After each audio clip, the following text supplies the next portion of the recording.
Number one, it regulates the voltage and the current coming from your solar panel to your battery. You know, as we have now, is the sun intensity high? No. It's low. And your battery still needs to draw energy. What your charge controller will do now is it will draw the current and regulate what is going on to your battery. You know, there might be another time the sun will be too high. The intensity will be too high and the sun is hot. Instead of sending excess voltage to your battery, it also what? Regulate it. Sometimes it make it more, sometimes it will control it lower. What you guys get what I mean by regulating it? Yes. Number two function that your charge controller does is it prevents reverse current. The number two function that your charge controller does is that it prevents reverse current. What do we call reverse current? At night, do you have sun rays? No. So it means energy is in your battery. And the way energy is designed is to flow from place of higher density to place of what?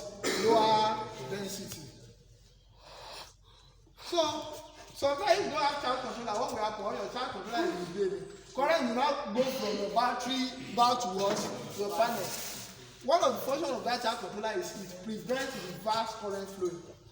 The current will only flow from your panel to your battery, not your battery back to your solar panel. Number three thing that your charge controller does is that you will notice that that charge controller has a display unit. It gives you a display. That display will tell you the working condition of your panel, your battery, and everything attached to it. Okay, I get what I'm saying. By the time you go to your charge controller, I remember one of my guys. Before he bought his multimeter, he normally used charge controller to test voltage. DC voltage, not AC voltage. If you plug into a battery like this, it will tell you the voltage on the battery. Sometimes it will tell you the current on the battery. You get what I'm saying? By the time you also connect it to the panel, it will tell you the voltage on the panel, the current on the panel. There are some charge controller, although we have charge controller based on size. There are some charge controller that will be too small for your installation. There was a job that I did like that.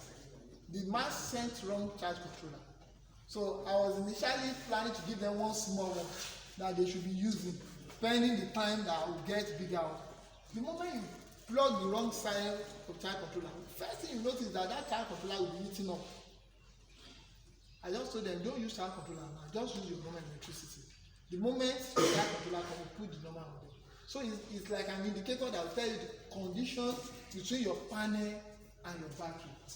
Lastly, there are some charge controllers that have what we call remote access.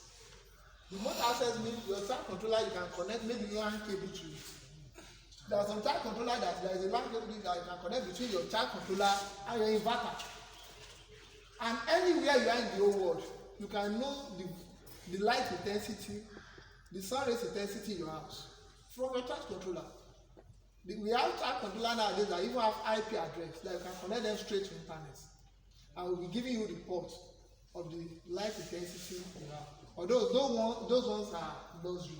The major thing that we need in charge controller is to regulate, to stop reverse current, and to give us indication to serve as an indicator.